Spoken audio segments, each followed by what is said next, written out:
The Chernobyl disaster occurred on April 26th of 1986, and it was one of the worst nuclear disasters we have ever seen. Since then, humans have been evacuated from the zone, considering it is extremely unsafe to live in, but of course the wildlife in the area didn't get the same memo. Starting off this list in our number 10 spot, we have cows. Cows are one of the sweetest and cutest animals out there, and it totally makes sense why people call them grass puppies. The area around Chernobyl was known for its agriculture before the disaster, so of course that means there were definitely a lot of cows that could be found. Since farm animals are not only expensive but can also be used as a source of income, many people took their farm animals with them, but many of these animals had already been exposed to the radiation in some capacity, and while it didn't affect them right away, the newer generations saw much more of the effects. In 1989, many farmers began reporting birth defects in their animals, some being much more severe than others. As time went on, the cows became less mutated, but that doesn't mean the effects went away. As the cows continued to graze on feed that was contaminated, the effects became more internal. This has led completely normal looking cows near the exclusion zone to begin producing milk that is toxic and not fit for consumption. This is just one of the clear examples of how, even though the visible effects may have worn off, there are still lasting effects that we probably hadn't previously considered. In our number 9 spot today, we have barn swallows. Any animal who lives in the exclusion zone have been affected by the disaster, and that includes those who spend most of their time in the sky. I'm obviously talking about birds. The barn swallows in Chernobyl are one animal who have seen a change in their physical appearance that has lasted all of the years since the nuclear meltdown. It is unclear why these birds have been affected greater than their land animal counterparts, or if these changes will ever reverse to their previous state, but here's what they are currently dealing with. The swallows appeared to have severely deformed beaks, disproportionate feathers, some had partial albinism, and they were seen to have much smaller brains. Of course, some of these issues are much worse than others, and I'm sure these changes have significantly affected their ways of life, but of course they continue to adapt as time goes on. It is sad that this human-made disaster has affected them in such a negative way, but the fact that they are still around really shows their adaptability and resilience. In our number 8 spot today, we have boars. Boars are often seen wandering around the exclusion zone, but they also make their way into the surrounding towns as well, which is creating quite a problem. Boars are a fairly common food source, and it's not unusual to come across one, but here's the problem: if you live in the area, how are you supposed to tell which boars are radioactive and which aren't? Basically, you can't until it's too late. The boars who aren't radioactive might come across and intermingle with one who is, but they also like to eat mushrooms, and if they're searching for their food within the exclusion zone, it's a highly likely possibility that they'll find themselves eating a radioactive mushroom. This is posing quite a problem. In 2017, there was a study that found that approximately 1 out of every 3 boars that were killed in the nearby areas of Germany, which for the record isn't even that close to Chernobyl, have been found to be radioactive and super unsafe for human consumption. You'd think that being that far away would make you safe, but as we clearly now know, the effects of the disaster stretched far and wide. In our number 7 spot today, we have Przewalski's horse. These horses first originated in Mongolia and were wild horses that became endangered. They first became endangered due to hunters who would often kill the stallion, which of course would provide many difficulties in terms of reproduction. These horses weren't doing well in captivity, which made things even more difficult. This, combined with the harsh winters which would often claim their lives, left things looking quite grim for this species. In the late 1990s, however, in an effort to help repopulate these animals, 30 of them were released into the Ukrainian side of the exclusion zone, and it is believed that some of these original horses are actually still alive today, which is amazing, but camera trap images have also shown young horses, which means that they are repopulating, which is a huge win. Their expanding population in such a harsh environment could mean that they might potentially be able to return from the brink and go on to continue as a species, which is something we always want to see. In our number 6 spot today, we have cats. In the rush of the evacuation, many pets were left behind in Chernobyl, and that of course includes cats. With little to do and of course more kittens being born, this paved the way for a group of feral cats to take over the exclusion zone. These cats wander in and out of the zone and find all of their favorite snacks, such as radioactive rodents or the less common radioactive insects. These cats certainly have had quite a difficult time surviving, as they are a perfect tasty snack for much larger predators and are certainly not equipped to deal with the harsh winters, but even still there is said to be at least 100 stray cats living in the exclusion zone. There are efforts underway to have the uncontaminated ones put up for adoption, but the difficulty is in testing them and also re-domesticating these animals who have had to fend for themselves for so long. In our number 5 spot today we have dogs. Since we just talked about the cats who were sadly left behind, it's only fair we talk about the dogs too. It's strange that these two domesticated animals would have such different experiences after the disaster, but they absolutely have. There are far more dogs who have managed to survive throughout the years than cats, but that is most likely due to the fact that they aren't as easy to catch and eat as prey as cats are. But dogs have a whole other challenge, and that is they have a hard time hunting and feeding themselves. There are workers who continue to work the dangerous job at the plant, and they continually feed the dogs living in the zone, which is something that truthfully is so nice to hear. It is also said that there are dogs living in this area that have begun mating with wolves, which is only going to breed dogs that will be more likely to be able to survive on their own, which I suppose is a good thing. Similar to the cats, many of the stray dogs are being studied to see if they can be adopted into homes outside of the zone so that they don't have to continue living in these harsh environments that they really were not bred for. In our number 4 spot today we have European grey wolves. One of the species of animals that has been thriving ever since the disastrous nuclear meltdown has been the European grey wolf. Due to the lack of humans in the Chernobyl exclusion zone, they have been able to thrive, and it has been said that the wolves in this area actually have a population that is 7 times higher than that of comparable sites. Researchers are still trying to figure out exactly why this is happening, but it has obviously shown them that despite the effects of radiation in humans, the radiation clearly isn't affecting the wildlife's ability to reproduce. So this seems like just a regular grey wolf, but here's where things get a little different. Just because the wolves seem to be doing fine doesn't mean they aren't radioactive. These wolves, since they're such a high population, are beginning to travel farther and spread out more, which creates quite a problem. Not that we're just going up and petting wolves, but if you did come in contact with one of these wolves, you'd be getting a high dose of radiation just by touching them. Touching a carcass of these wolves with bare hands is absolutely not recommended. So while it is absolutely incredible to see the wildlife doing so well in this zone, we are now faced with an entirely different issue that we haven't really ever had before. In our number 3 spot today we have the Eurasian lynx. This one is on this list for a different reason than most. It isn't because of anything this animal is or isn't doing, but instead is due to the fact that this animal was once believed to have entirely disappeared from Europe. It was fairly recently in 2014 that researchers realized they had made a comeback in a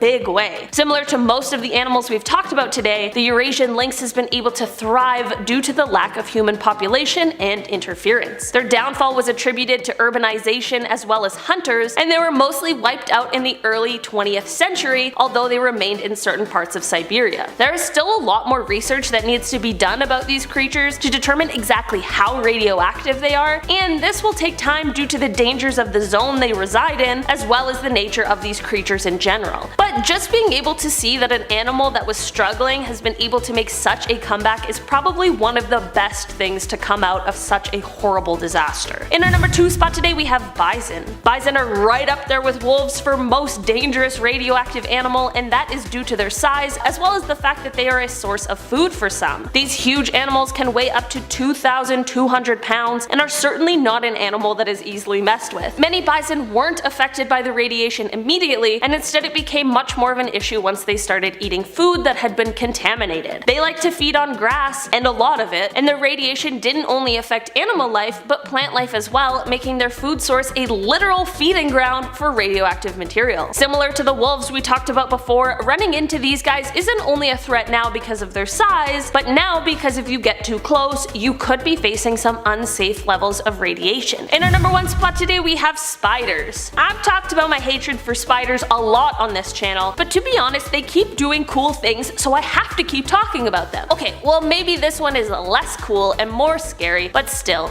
they deserved a spot. Spiders that are residing within the exclusion zone are of course radioactive, but it's not only the spiders that are now dangerous to touch, but it is also their webs. Spiders in Chernobyl are literally making radioactive webs, which is the stuff straight out of a comic book. These radioactive webs are also being woven in much different ways than they were before, which would suggest some sort of genetic mutation at play. Spiders were already a creature I'd like to stay far, far away from, but radioactive spiders really adds a whole other level. Not only are the spiders now dangerous for non-radioactive animals to touch, but while walking through their web is equally as dangerous to those who aren't thriving in the radiation. So not only do you have to watch out for the regular old radioactive material, but now also the never-ending construction of radioactive webs. Great. Starting us off at number 10, we have the beautiful red fox. Since the devastating events of the Chernobyl explosion back in 1986, the exclusion zone has pretty much become a ghost town. But only for humans. As far as wildlife is concerned, this place is booming like Vegas on a Friday night. One of the most often seen animals there is the highly adaptable red fox. Red foxes are known to thrive in many different kinds of environments, from urban and rural areas from Canada all the way to Australia, and Chernobyl is no exception. The red fox is not exactly accustomed to humans, especially near Chernobyl, so most of these foxes are not actually scared of the tourists that do explore the exclusion zone every year. Many visitors report that these foxes actually approach them hoping for a little treat. Now, how sweet is that? In a previous video, I don't hold back my fear of the piles of old dolls that also inhabit Chernobyl, but if I have the chance to get close to a red fox and maybe become best friends with it, I might just have to go. But what's actually weird about it? Well, there's nothing that will stick out more in a 35-year-old ghost town of one of the biggest radiation blasts ever than a beautiful red fox. The dolls make sense to me. The foxes, they need to relocate to like my backyard where I can feed them and love them forever because crikey, I love wildlife. At number 9, we have elk. Back in 2018, tourists spotted this large creature in a water tank at Chernobyl. And no, it wasn't a Teenage Mutant Ninja Turtle. It was a poor, stranded, full-size elk. As far as its age and its ninja skills, that is unknown. This large and beautiful creature somehow fell into the water tanks between the 5th and the 6th reactors and was reportedly stuck in the radioactive water for 3 days. Tourists called the local fire department to come and help save the poor animal. One firefighter tethered a rope to its antlers so that while being towed by the boat back to safety, the animal could keep its head above water. The entire rescue took about an hour before the elk was brought up onto the bank, where it then rested for about 4 hours before finally making its way back to the forest for some much needed R&R. No one quite knows how it got in the tank, but many believe it was running away from wolves or some other type of predator and accidentally fell into the tank after. A local radiation expert, Denis Vizhnevitsky, said the radiation dose it had would not be fatal. The elk will survive in spite of taking a big radiation dose. If you ask me, this sounds like the birth of a superhero, you know? Like the wolves chase the elk falls into a radioactive river, it resubmerges with radioactive superpowers, and then it seeks out its revenge on the wolves? Come on, it writes itself. Joking aside, bless the hearts of everyone involved saving that poor animal. But I would be on the lookout for a mutated elk out there, because after swimming in radioactive water for 3 days, dang, that's gotta do something. At number 8, we have the cousin of the radioactive elk, the radioactive deer. Back in 1986, during the Chernobyl blast, most of Western Russia and Europe was blanketed by a toxic cloud. That toxic cloud reached all the way out to Norway and impacted the wildlife there almost as much as it did in the Ukraine. In central and southern Norway, the migratory reindeer often feed on lichen and fungus, two foods of the reindeer that were exposed to large amounts of radiation from that toxic cloud. These reindeer now contain higher levels of radioactivity that are beyond the European Union limit for consumption, which is a huge problem for the indigenous people of the area, known as the Sami. The Sami heavily rely on the reindeer for being one of their best sources of food, and yet for the first time ever, they're being told it is not safe to eat some of these animals. Just days after the blast in 1986, the government tested the radiation in the reindeer and measured anywhere between 30,000 to 60,000 becquerel per kilogram. This forced authorities to raise the limit of acceptable radiation found in animals from 600 becquerel per kilogram to 3,000, so the Sami still had enough food sources to sustain them. Lavrent Skutterud, an environmental radiation expert of the Norway Radiation Protection Authority, says it is important to remember that the permissible levels are not toxic limits. The limits are instead intended to minimize the amount of radiated food people consume every year, generally trying to keep it below 80,000 a year. The levels of radiation have fallen over the years, and there are still spikes from time to time. While these reindeer were studied in Norway and not exactly Chernobyl, deer are abundant in the exclusion zone and are known to migrate far distances. So, from Chernobyl all the way to Norway, you can find large numbers of radioactive deer.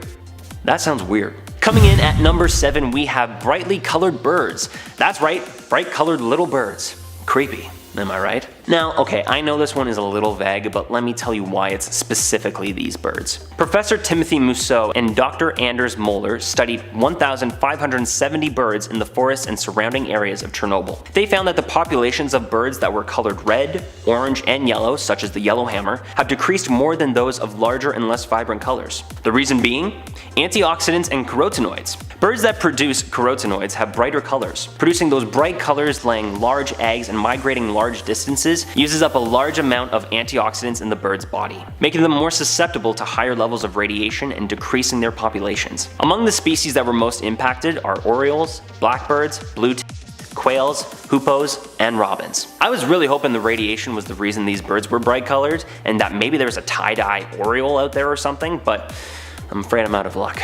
Staying with the bird theme, coming in at number 6 is the white-tailed eagle. Unlike the small, colorful, radioactive birds, the endangered white-tailed eagle is thriving in the Ukraine. University of Georgia researchers completed a month-long camera study laying dead fish carcasses near the riverbeds of the exclusion zone to see what kinds and how many different predator species would come and feed off the dead fish. James Beasley of Savannah River Ecology Laboratory said, "We've seen evidence of a diversity of wildlife in the CEZ through our previous research, but this is the first time that we've seen white-tailed eagles, American mink, and river otter on our cameras." Imagine watching an endangered species come flocking back in large numbers to feed in only one area. Hey, maybe radioactive fish just tastes a bit better. As much as I love seafood though, I think I'm just gonna leave it for the eagles. Coming in at our halfway point, number 5, we have the European brown bear. Reported back in 2014 for the first time in 100 years, a brown bear was seen in the exclusion zone of Chernobyl. A Ukrainian collaborator for the Transfer Exposure Effects Research Program by the name of Sergei Gaschek set up cameras hoping to learn more about the effects of the radioactivity in the area when all of a sudden one night on camera, a brown bear decided to make its big entrance back into Chernobyl. Brown bears are not the first large mammal to be seen in the exclusion zone, but it is definitely something to celebrate after a brown bear pieces out of there 100 years ago. Project leader Mike Woods from the University of Salford reported that, "We are basically working on the assumption that as you move people out of the equation and human pressure and disturbance is removed, then any animals that have a corridor into the exclusion zone find they are suddenly away from the pressures and dangers presented by people." So basically, this radioactive ghost town is a heaven on earth for all of our large furry friends. But hey, as long as you got the bare necessities, who cares what it looks like? I wonder if our buddy Bigfoot ever vacations there. At number 4, going down in size from the European brown bear, we have firebugs. Little radioactive bugs who spontaneously combust and fly around the Ukraine terrorizing people. It's mayhem! Just kidding. Sadly, it's not as cool as that. Sorry. Back in April of 2011, our good friends Anders Moeller and Timothy Mousseau were collecting flowers in the famous red forest to study their pollen when they came across these little firebugs. They collected a few hundred of these little bugs and compared the markings on bugs from places of higher radiation to those of places of lower radiation. The result? Firebugs from higher radiation spots tended to have missing or deformed markings on them, such as missing dots or eyes, as some others call them. There you have it. What happens when a bug becomes radioactive? It loses a spot. Wow. Starting us off in our top 3 is arguably the most intelligent mammal on Earth. Humans! That's right, we are technically animals, and you can find humans in the exclusion zone almost every day of the year. In one of my previous videos, I told you all that there are actual tours to the Chernobyl site, and around 12,000 tourists visit the site every year. That's 32.8767123 people a day, because that makes sense. From 2014 to 2018, Meredith Yeager, the team leader of the US National Cancer Institute, sequenced the genomes of 130 children that were conceived after the 1986 disaster. They looked at children born from 1987 to 2002, as well as the genomes of the children's parents, with at least one of the parents being exposed to and within 45 miles of the 1986 blast. While the tests proved that the children of Chernobyl survivors and witnesses didn't carry more genetic mutations, some of those originally exposed did develop thyroid cancers. Studies found that more radiation exposed and the younger the person was increased the chances of developing the cancer. But of course, nowadays radioactive levels are much lower and measurements are taken with a dosimeter every single day to verify the safety for human exploration. So, if you want to go to Chernobyl or already have been, please let me know what it was like down in the comments. Coming in at number 2 is a real weird one. A giant catfish. Seriously. Over in Chernobyl's cooling pond, giant catfish can be seen swimming and even the odd time caught by adventurous fishermen. Back in 2016, a video surfaced of the massive aquatic animal in Chernobyl's cooling pond, and sure enough, many people thought it to be some kind of mutated monster fish. But whether we wish it was or not, radiation is not the reason for its massive size. The Wells catfish is a species known to reach gargantuan size. Some of these fish can reach up to 800 pounds, but are extremely rare due to the fact that most of the time they are mistaken for beluga sturgeon, or just exaggerated. It is entirely possible for these creatures to reach up to 350 pounds though, and that is still a massive fish to me. Italian fisherman Dino Ferrari caught one back in May of 2016, and this thing looks crazy. In the cooling ponds of Chernobyl, there is no real competition or higher predators of this giant fish, so it has more than enough food available to keep them packing on those gains and stay well fed. I never thought I would say this, but I think I'm scared of a catfish. Finally, coming in at our #1 spot is definitely the weirdest animal on there. It's the raccoon dog. These half raccoon, half dog looking animals are a topic of controversy with some authorities, arguing if it is a member of the dog family or a member of the raccoon family, or the much more scientific name for it, part of the Procyon family. Yeah, raccoon sounds better. These crazy interesting animals are native to Eastern Asia as well as quite common in the exclusion zone of Chernobyl. Once again, this is not a really cool radioactive combination of a raccoon and a dog, but just another animal that isn't exactly sure which family it is a part of. In a study completed by the ecologist James Beasley, it was discovered that raccoon dogs were just one of the many species of mammals that are thriving in the exclusion zone. He even got his picture taken with one, and I gotta say, it's so fluffy! For the longest time, I really wanted to get a dog and I didn't care what breed it was, but now, I think I want a raccoon dog. Starting us off at number 10 is an abandoned carnival. Now, I have always known carnivals to be very upbeat and happy places, but I think it's safe to say after toxic radiation, they ain't so fun. Just 1.25 miles away from the Chernobyl power plant is the small town of Pripyat. Pripyat was the town where most workers at Chernobyl lived and raised their families prior to the famous blast. Obviously, that is not the case anymore. What is now left of this once popular carnival is a decaying Ferris wheel, bumper cars surrounded by overgrown vines, and an old rusty skeleton of a merry-go-round. It is said that the amusement park was set to open on May 1st, just 5 days after the Chernobyl incident occurred, but the people of Pripyat needed something to do while the reactor was melting down, so the town opened up the amusement park on April 27th. How charming. Nothing more sweet and fun than you and your family enjoying a beautiful Ferris wheel ride that sweeps in and out of toxic radiation. It's the little things in life. In our 9th spot today, we have the ghosts. A number of people lost their lives over this terrible disaster, and it's believed that their souls are still around, haunting Pripyat. This one story in particular will give you the chills. It was told by nuclear physicist Andrei Karsukov. He visited the area in 1997 and claims he encountered a ghost. So when he arrived, he went to the power station and went to the number 4 reactor.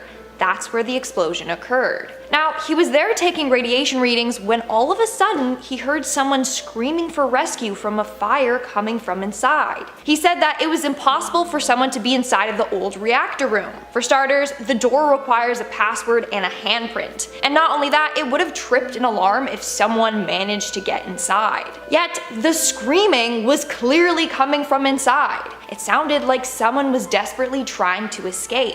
So he might have heard the ghostly cries from someone who lost their life in the power plant explosion. Isn't that scary? I think so. Number 8, silhouettes of missing townspeople. Before I go any further on this one, let me just say that these silhouettes are not actually of real people left after the blast. A couple of sneaky and daring graffiti artists said to be from Germany and Belarus snuck into the radiation zone and thought it would be a good idea to spray paint silhouettes of people who once lived in this beautiful little community. So these pieces more or less resemble what once was rather than resembling actual humans from the town. That being said, there are some unique silhouettes through the radiation zone, such as a little girl with pigtails reaching for a light switch in a random abandoned room. Somewhere outside, a boy pulling a truck towards a corner of the building, as well as silhouettes of random people dancing, and to finish it off, a small group of children jumping together in terror of the blast. Pretty morbid, if you ask me. Whether these silhouettes are based on specific real people or not, these random silhouettes are definitely a haunting thing to see, and I don't want to see them. Coming in at number 7, we have the Bloody Red. The Bloody Red, or the Red Forest, is the name given to the forest area around Chernobyl. Why is it called that? Well, this area received a lot of radiation fallout. As a result, the trees turned this bright orange color and then died. Nowadays, not a single tree can grow there anymore. In fact, this area is considered the most radioactive land area on the planet. Yes, on the planet. Obviously, as a result, the 400 hectares of land are off limits. It's strictly prohibited to go in there. I mean, duh, unless you have a death wish and want to die from exposure to radiation. What's also scary is that in 2015 a fire broke out in the forest, and even more radioactive material was released from this burning. So yeah, that forest is a big no-go zone. Also, could they have given it a creepier name like the Bloody Red? Really? Really? Coming in at number 6 are piles of creepy dolls. Creepy dolls! I have seen plenty of horror films in my time, and nothing creeps me out more than a creepy, probably possessed old doll. All through Pripyat, piles of dolls and doll heads can be seen in the randomest of places. Everywhere from windowsills, piles of debris, bed frames, tree branches, literally everywhere. Now, some of these dolls may be left over from the blast, but odds are they are all placed there by cheeky horror fans wanting to place their own touch on the Chernobyl site. Some of these are even propped up in specific poses with gas masks on. Annabelle, if you're watching this, you stay in your glass box.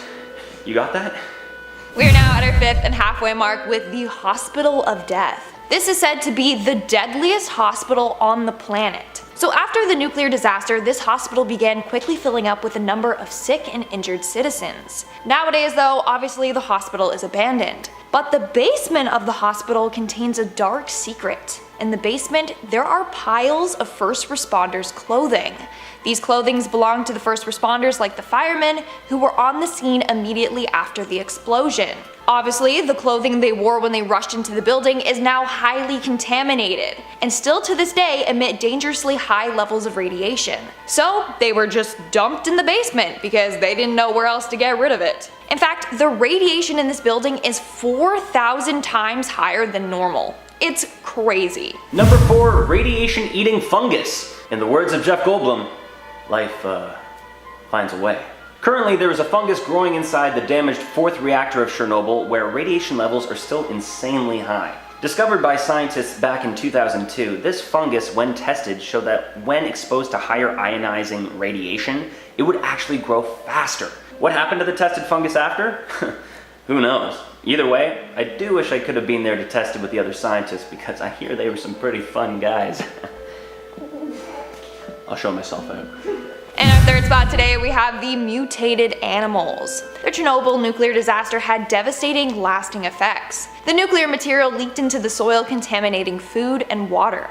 In fact, the radioactive materials leaked into pastures and was eaten by cows, and then was later found in their milk that children were drinking. But let's talk more about these farm animals that were affected. There were tons of weird mutated animals born near the disaster zone after this incident. Pigs, goats, and horses were born with messed up faces and extra limbs, or were just weird colors. Nowadays, there's a lot of stray dogs that roam the area. Sadly, because of their exposure to the radiation, they don't live a long life, and they may have a number of health issues. Coming in at number 2 is quite possibly the strangest but most obvious thing you will find in all of Chernobyl. Tourists! Apparently, around 12,000 tourists visit the exclusion zone every single year. One tourism company promises 11 hours of excitement with a respirator and a dosimeter included. There are even some nearby hotels that request you leave your radioactive shoes outside and don't bring them into the hotel with you once you return. No matter how safe or unsafe you think it is to visit the exclusion zone,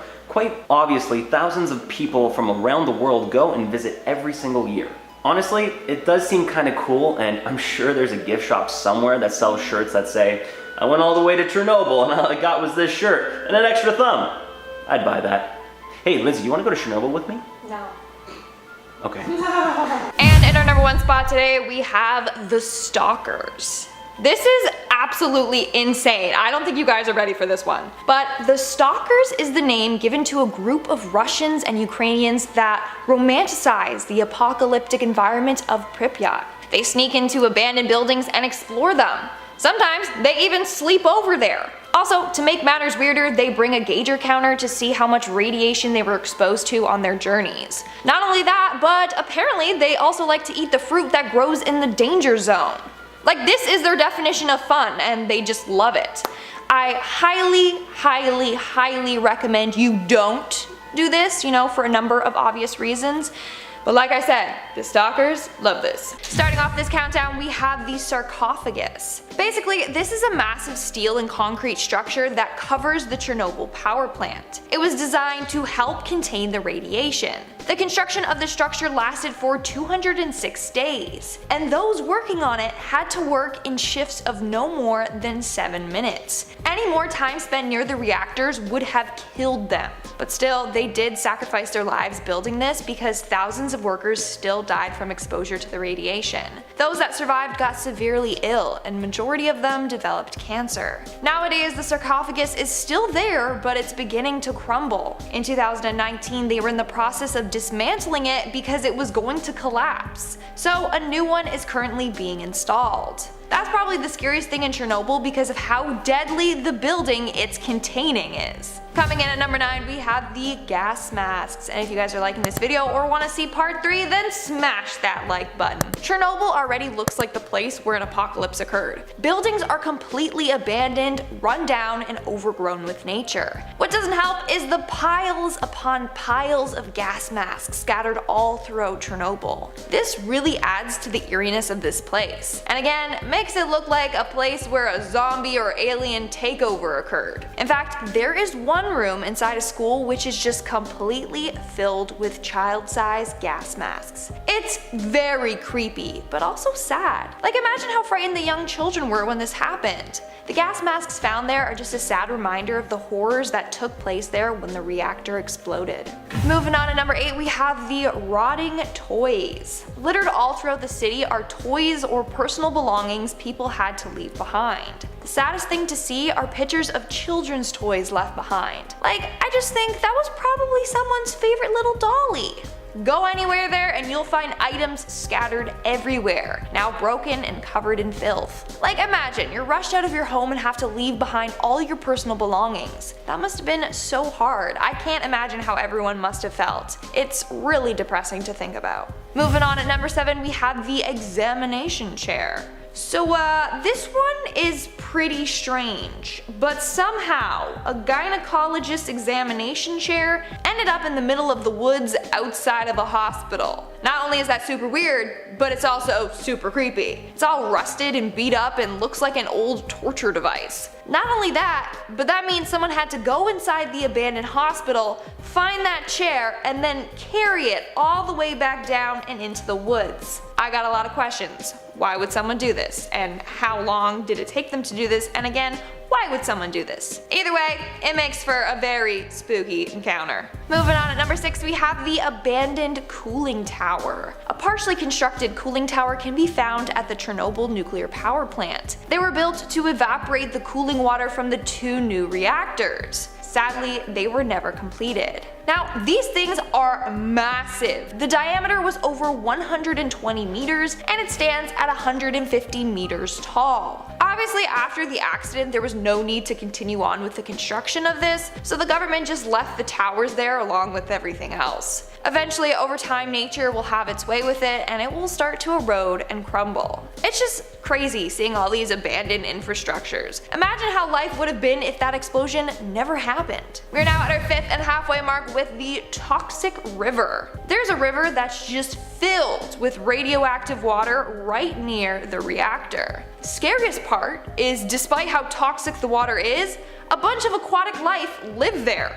In particular, giant catfish. Yes, giant catfish. A video from 2016 shows a massive catfish swimming in the water. People originally were like, oh my god, what the heck is that? It must be some sort of mutated animal. Later, it was just found out to be a giant catfish. But still, what the heck? And it's the fact that they have adapted to be able to survive in that highly toxic water. Like, that just baffles me. Not only that, but they can thrive there because the water has no higher predators. Obviously though, you're not allowed to go fishing there.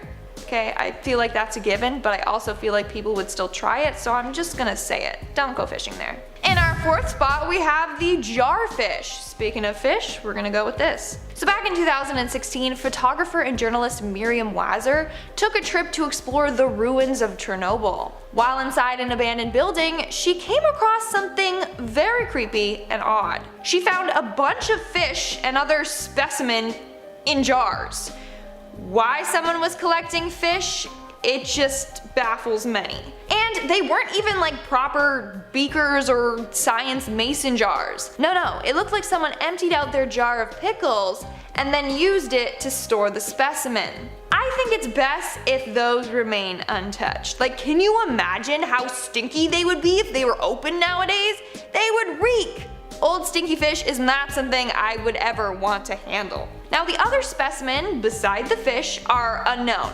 No one knows what the heck they are. But if you know, let me know in the comments below. Coming in at number 3, we have the abandoned hospitals. The hospitals at Chernobyl are quite eerie. They're just filled with rusted, empty hospital beds, littered syringes, and more. The walls and floors are cracking, and there's dirt and questionable red marks on the floor. I think the saddest thing though is that these hospitals are often trashed with medical supplies just tossed everywhere. The days after the explosion happened, people were frantically rushing to hospitals. Hospital staff were overwhelmed by the amount of people there.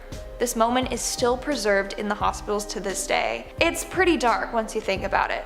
And at number 2 today, we have the Sad Alley. The Sad Alley, or the Alley of Memory, is an alley in the Ukraine created in memory of the villages and residents who had to flee from their homes during the disaster. Basically, it's a walkway with signs lining the sides. These signs are names of cities and villages that had to evacuate and leave everything behind.